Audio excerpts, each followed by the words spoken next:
Ce matin-là, je m'occupais de mes roses comme à mon habitude. Le jardin était devenu mon sanctuaire depuis la mort de Robert, mon mari. C'était là, au milieu des fleurs et des parfums de terre mouillée, que je trouvais un semblant de paix. Les voisins me disaient souvent « Hélène, comment fais-tu pour paraître si jeune à ton âge ?» J'avais 67 ans, mais je continuais à prendre soin de moi, à marcher chaque jour, à manger sainement et, je crois, à refuser intérieurement de me laisser vieillir complètement.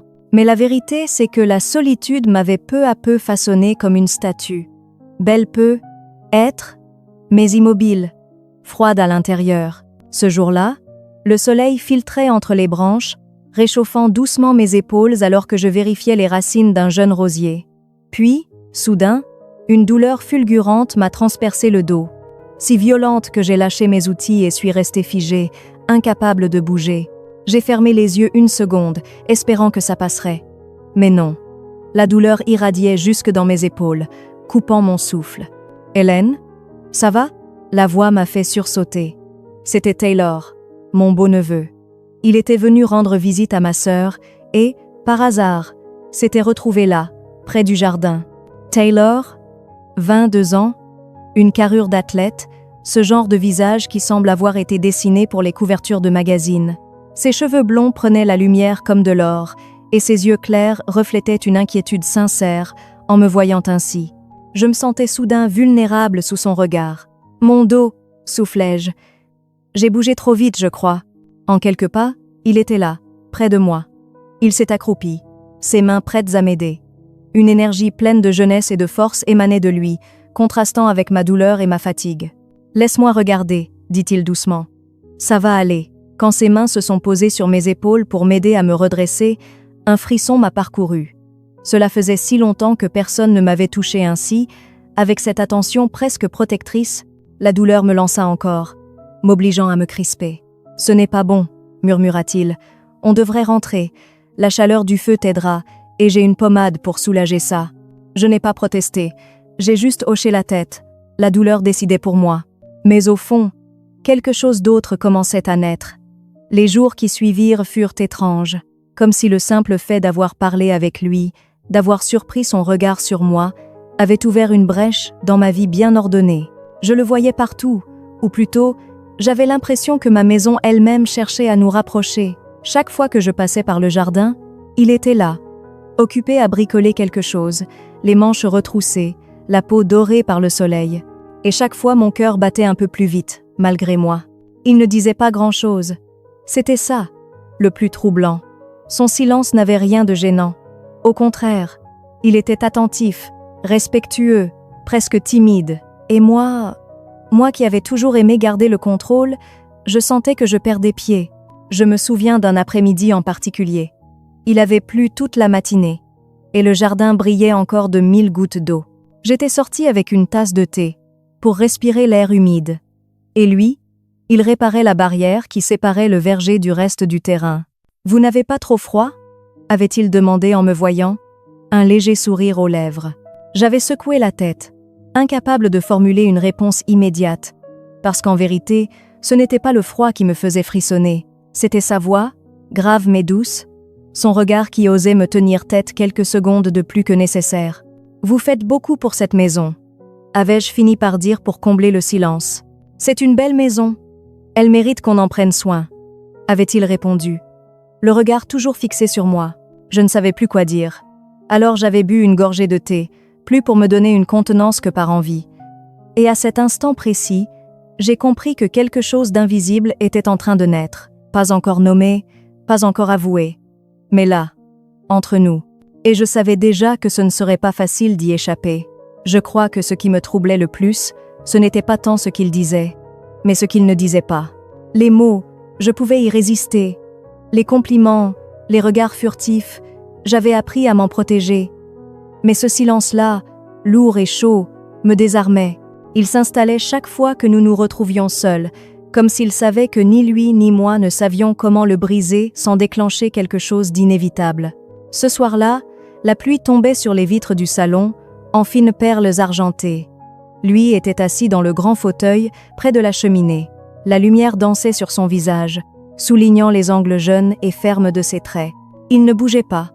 Il me regardait simplement, calmement, avec cette intensité tranquille qui me faisait perdre mes repères. Je faisais semblant de ranger quelques livres sur l'étagère, mais mes mains tremblaient légèrement. Tout était prétexte à ne pas croiser ses yeux trop longtemps. Pourtant, je sentais sa présence, dense, presque physique. Vous aimez vraiment lire autant que ça? Ou c'est juste pour ne pas me regarder? Sa voix était basse, presque un murmure. Je me retournai, un peu trop vite, ne dites pas de bêtises. Mais il souriait. Un sourire lent, qui me traversa comme une flèche silencieuse. Je voulus reprendre le contrôle de la situation, dire quelque chose d'anodin, remettre une distance. Mais rien ne me venait, ce silence encore. Ce maudit silence qui semblait nous envelopper, comme si la maison entière retenait son souffle. Alors je me surpris à l'observer malgré moi. Sa chemise sombre ouverte sur sa gorge, ses mains larges posées sur les accoudoirs, sa manière de me regarder sans ciller, ce n'était plus un gamin. Il y avait dans son attitude quelque chose de sûr, presque d'homme. Je secouai la tête, agacée contre moi-même. Où étais-je en train d'aller avec ces pensées? Je pris un livre au hasard, l'ouvris, et commençai à lire à voix haute pour combler le vide. Ma voix tremblait un peu, mais au moins elle faisait barrage à tout le reste. Et pourtant, j'aurais juré qu'il se rapprochait légèrement, qu'il se penchait, comme pour mieux entendre. Il ne dit rien, mais je sentais son regard sur mes lèvres quand je prononçais chaque mot. À la fin du chapitre, je refermai le livre d'un geste sec. « C'est assez pour ce soir », dis-je. Il sourit encore, et ce sourire disait « Non, ce n'est pas assez ». Et moi, je compris soudain que je n'avais plus le contrôle de grand-chose. Il y a eu un moment précis, ce soir-là, où tout a basculé. Et pourtant, si quelqu'un m'avait demandé de le décrire, j'aurais été incapable de dire quand exactement. C'était subtil, presque imperceptible, comme une brise qui se glisse sous une porte mal fermée. La maison était calme, trop calme. Ma fille dormait depuis longtemps à l'étage, et j'étais descendue pour éteindre la lumière du salon que Tom avait laissé allumée. Lui était encore dehors, probablement sur la terrasse, à fumer une cigarette en cachette, comme il le faisait parfois, croyant que je ne le savais pas. Je m'apprêtais à remonter quand j'ai entendu la porte-fenêtre coulisser doucement. Tom est entré. « Vous ne dormez pas ?» a-t-il demandé en me voyant debout, près du canapé. Sa voix. Elle avait ce mélange de timidité et de provocation qui me désarmait toujours. Je me suis tournée vers lui et, pour la première fois, j'ai remarqué à quel point il paraissait différent, là, dans la lumière tamisée du salon. Plus adulte, plus sûr de lui. Je fermais juste avant d'aller me coucher, ai-je répondu. Il a hoché la tête, mais n'a pas bougé. Et pendant un moment, nous sommes restés là, à quelques pas l'un de l'autre, à ne rien dire. Je sentais son regard sur moi. Pas le genre de regard qu'un fils d'ami devrait avoir. Non, c'était autre chose. Mon cœur battait un peu plus vite. Il a fini par s'avancer, lentement, comme s'il avait peur de me faire fuir. « Vous êtes souvent seul le soir ?» a-t-il demandé. Une question banale, mais prononcée d'une manière qui ne l'était pas. Comme si, sous les mots, il y avait quelque chose d'autre. Un aveu, peut être. J'ai voulu répondre avec détachement. Dire quelque chose de simple, d'anodin, mais ma voix m'a trahi. Parfois. Oui, et dans ce « parfois », il y avait plus que je ne voulais l'admettre. Il a hoché la tête, lentement, puis il a dit, d'un ton presque bas, « Ça doit être lourd, parfois, non ?» Lourd. Le mot était étrange, mais il sonnait juste. Oui, lourd. Les responsabilités, la solitude, les soirées trop longues dans une maison trop grande. Je n'ai rien dit. J'avais peur que, si je parlais, tout ce que je gardais à l'intérieur se mette à couler d'un seul coup. Alors, c'est lui qui a rempli le silence. Si jamais vous avez besoin de parler, je peux écouter. J'ai relevé les yeux vers lui. Et là, quelque chose est passé. Une étincelle. Brève, mais réelle. Je ne saurais dire si c'est moi qui ai reculé vers le canapé ou si c'est lui qui s'est rapproché. Tout ce que je sais, c'est qu'en une seconde, la distance entre nous n'existait plus. Je l'ai vu s'asseoir, pas trop près. Juste assez pour qu'il ne puisse plus faire semblant de n'être qu'un gamin poli venu discuter. Son bras a frôlé le dossier. Le mien aussi. Et dans ce frôlement anodin, j'ai senti une chaleur étrange me traverser. « Vous avez l'air fatigué », a-t-il murmuré. J'ai esquissé un sourire. Amer. Un peu, oui. Nos regards se sont croisés. Longtemps. Trop longtemps. Je savais que je devrais dire quelque chose. Mettre une barrière. Reprendre le contrôle. Mais je ne l'ai pas fait. Parce qu'au fond, une partie de moi ne le voulait pas. Alors nous sommes restés là, à parler de tout et de rien. Du ciel qui s'assombrissait plus tôt chaque jour, des examens qu'il devait passer, de la pluie qui allait peu être tombée demain, des banalités. Mais sous chaque mot, il y avait une tension, une corde tirée à l'extrême, prête à rompre. Et puis, il y a eu ce moment, ce silence. Il a posé ses mains sur ses genoux, a pris une inspiration lente, et m'a regardé comme si j'étais la seule femme dans cette maison, pas la mère d'une amie, pas une adulte respectable, juste une femme. Et moi, je l'ai laissé faire. Je ne saurais dire combien de temps nous sommes restés là. Mais quand je me suis levée pour enfin dire « bonne nuit », ma voix était rauque. Et son regard, il me suivait, comme une promesse.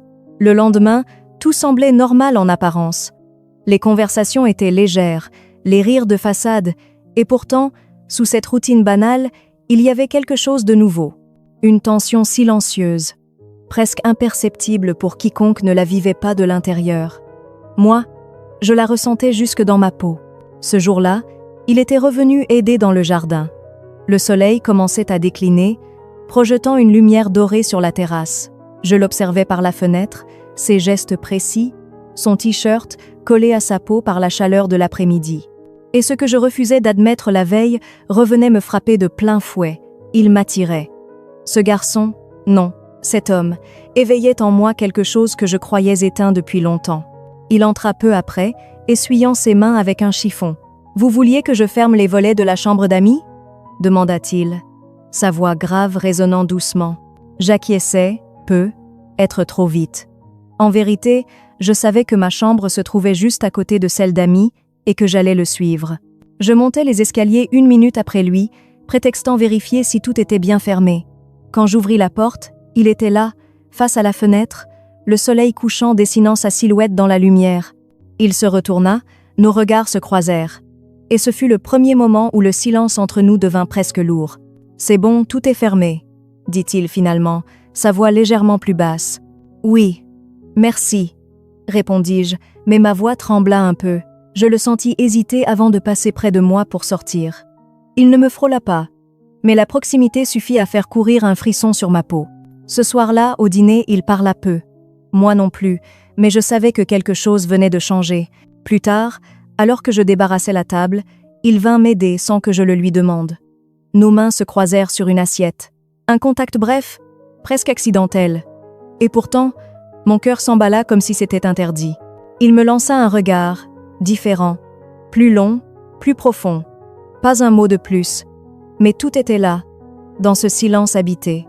Quand il monta se coucher, je restai un long moment dans le salon, seul, le cœur battant encore. Je savais que la ligne entre ce qui était permis et ce qui ne l'était pas venait de s'effacer un peu. Demain, être demain, quelque chose basculerait. Ce soir-là, l'air semblait chargé d'électricité, comme si le monde extérieur s'était mis d'accord pour disparaître et ne laissait que nous deux dans cette maison. Je n'arrivais plus à faire semblant. Depuis des jours, je m'étais efforcée de garder le contrôle, de me répéter que ce que je ressentais pour lui n'était qu'un écart de raison, un simple trouble passager. Mais chaque regard, chaque geste, chaque silence pesait un peu plus lourd sur mon cœur. Il était là, dans le salon, assis nonchalamment, comme s'il m'attendait. Les lumières tamisées faisaient danser des ombres sur son visage, et je n'ai pas pu m'empêcher de le trouver terriblement beau. Je le savais plus jeune, oui, bien trop jeune pour moi. Mais à cet instant précis, tout ce qui me retenait s'effritait. « Vous avez l'air fatigué », me dit-il doucement en me voyant hésiter près de la porte. Je haussai les épaules, feignant un sourire. Fatigué. Oui, mais surtout de lutter. Il se leva, s'approcha, ses pas résonnant légèrement sur le parquet. Et soudain, nous étions face à face, si proches que je pouvais sentir la chaleur qui émanait de lui. « Vous devriez vous asseoir », murmura-t-il. Je m'assis, sans un mot. Lui resta debout, m'observant, le regard sérieux, presque inquiet. « Vous savez » continua-t-il. « Parfois, on se complique la vie à vouloir ignorer ce qu'on ressent. » Sa phrase resta suspendue dans l'air, lourde de sens. Mon cœur s'emballa. Ce qu'on ressent. Oui, c'était exactement ça. Et nous le savions tous les deux. Je baissai les yeux, incapable de soutenir son regard trop franc. Mais il s'agenouilla devant moi, posant doucement sa main sur la mienne. Mon souffle se bloqua. Ce geste simple me fit trembler, comme si c'était la première fois qu'on me touchait ainsi. « Regardez-moi » me dit-il d'une voix basse. Je relevai les yeux, et dans les siens, je vis tout. Le désir, la peur, mais surtout cette sincérité bouleversante qui me désarmait. Son pouce caressa ma main, lentement, comme s'il craignait de brusquer quelque chose d'invisible entre nous. Et je sentis alors qu'un point de non-retour venait d'être franchi. Je ne reculai pas. Pas cette fois. Nous restâmes ainsi, longtemps, comme deux êtres au bord d'un gouffre, incapables de faire marche arrière. Et au fond, je savais déjà, il n'y aurait plus de retour en arrière. Je ne saurais dire si c'était le silence ou le battement affolé de mon cœur qui a rempli la pièce ce soir-là. Le temps semblait suspendu. Nous étions assis tous les deux sur ce canapé, si proches qu'un simple mouvement aurait suffi pour que nos épaules se frôlent. Il n'y avait plus de bruit, plus de rire. Juste cette tension, presque palpable, qui flottait entre nous. Ses yeux cherchaient les miens, comme s'il avait peur et envie à la fois. Je pouvais voir cette lutte intérieure dans son regard. Et moi, je n'étais pas mieux. Une partie de moi voulait fuir, de peur d'ouvrir une porte qu'on ne pourrait plus refermer. Mais une autre, une autre brûlait d'y entrer. « Vous allez bien ?» Sa voix était basse, presque un murmure. Je crois que c'est ce ton-là qui a fait céder quelque chose en moi. Je me suis tournée vers lui. Et c'est là que nos yeux se sont vraiment accrochés. Plus d'échappatoire, plus de barrières. Je sentais sa main hésiter, trembler légèrement quand elle s'est rapprochée de la mienne, posée sur le canapé. Il ne l'a pas prise, pas tout de suite, mais ce frôlement, il a suffi pour que mon souffle se coupe. Mon esprit criait que c'était insensé, que je ne devais pas, que j'étais trop âgée, trop consciente des conséquences. Mais mon corps, lui, n'écoutait plus rien. Quand sa main a enfin recouvert la mienne, doucement, comme si le monde pouvait exploser au moindre geste brusque, j'ai fermé les yeux. C'était un contact simple, presque chaste, mais il a déclenché en moi une tempête que je n'avais plus connue depuis des années. « On ne devrait pas », ai-je murmuré, sans conviction. Il n'a rien répondu. Il s'est juste rapproché, lentement, ses yeux cherchant la moindre hésitation dans les miens. Mais il n'y en avait plus. Ce baiser, je crois que je m'en souviendrai toute ma vie. Pas pour sa fougue, non, mais pour sa douceur. Ce mélange de timidité et d'audace. Cette sensation d'être à nouveau désirée, comme une femme et pas seulement comme une présence dans une maison. Tout s'est enchaîné après ça. Pas avec précipitation, non, mais avec cette intensité silencieuse qu'on ne trouve que dans les moments volés. Et quand la nuit nous a finalement enveloppés, je savais que rien ne serait plus jamais pareil.